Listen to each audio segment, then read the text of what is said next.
নমস্কার। এই মুহূর্তে বড় খবর আপনাদের নজর রাখতে হচ্ছে উত্তর দিনাজপুরের গোয়ালপুকুর 2 নম্বর ব্লকের অন্তর্গত চাকুলিয়া শিব মন্দির প্রাঙ্গণ ও দুর্গা মন্দির প্রাঙ্গণে একটা নাম কীর্তন অনুষ্ঠানের আয়োজন করা হয়েছে। এখানে উপস্থিত ছিলেন হাজারো মানুষজন। আপনারা কে কে এসেছেন প্রত্যেকবারে না একটা ফের আবার নতুন ভিডিও নিয়ে আসবার চেষ্টা করলাম। অবশ্যই নিচে কমেন্ট করবেন আর প্রচুর পরিমাণে এই ভিডিওটাকে শেয়ার করবেন।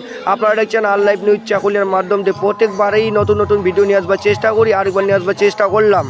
এরকম নামযোগ্য অনুষ্ঠান দেখতে গেলে আমাদের পেজটাকে ফলো করে রাখবেন আর ইউটিউব চ্যানেলটাকে সাবস্ক্রাইব করে নেবেন, কেননা প্রত্যেকবারে নতুন নতুন ভিডিও নিয়ে আসবার চেষ্টা করি। আমার নাম হচ্ছে রতন কুমার সিং। ইতিমধ্যে নামযোগ্য অনুষ্ঠানে কে কে এসেছেন নিচে কমেন্ট করুন আর প্রত্যেকটি মানুষকে দেখাবার সুযোগ। এই ভিডিওটাকে প্রচুর পরিমাণে শেয়ার করা হোক আর প্রত্যেকটি মানুষের কাছে পৌঁছানোর ব্যবস্থা করা হোক। আপনাদের কাছে নিয়ে আসবার চেষ্টা করলাম। এরকম নতুন ভিডিও আবার নিয়ে আসবো নেক্সট ভিডিওতে। এটা হচ্ছে পার্ট 1। পার্ট 1-এ কেমন হয়েছে মতামত জানাবেন। পার্ট 2 এর দেখতে গেলে আমার পেজটাকে ফলো করে পাশে রাখবেন। এরকম নতুন ভিডিও আবার নিয়ে আসবার চেষ্টা করব। বারবার বলা হচ্ছে আপনারা পেজটাকে ফলো করছেন না। অবশ্যই পেজটাকে ফলো করে প্রচুর পরিমাণে ভিডিওগুলো শেয়ার করবেন।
ওহ রাম